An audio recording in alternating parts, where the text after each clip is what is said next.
আগের দিন তো সারাটা দিনই প্রায় উপোস ছিলাম, আর পুজোটা শেষ হতে তো প্রায় 4:30 বেজে গেছিলো। সেহেতু না রাত্রেবেলায় যখন ঘরে খাওয়া দাওয়া করলাম তখন আর এনার্জি ছিল না।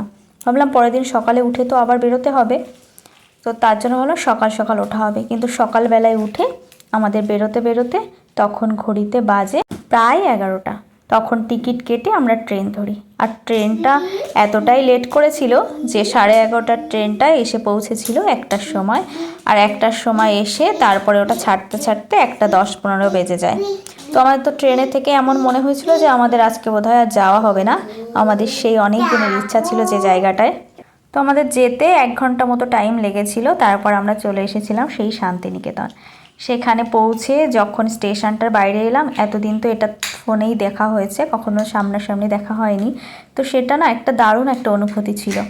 তো তারপর আমরা বেরিয়ে পড়লাম। প্রথমে ভাবলাম যে আগে ঘুরতে যাব না, আগে কিছু খেয়ে নিই, যেহেতু আমরা সকালে হোটেল থেকে বেরোনোর সময় কিছুই খাওয়া হয়নি। তো এখানে খাওয়া দাওয়াটা শেষ করেই আমরা বেরিয়ে পড়েছিলাম ঘোরার জন্য। আর এখানে না সকালে আসাটাই সব থেকে ভালো। আমরা যেহেতু বিকালের পরে এসেছি, জানি না কতটা ঘুরতে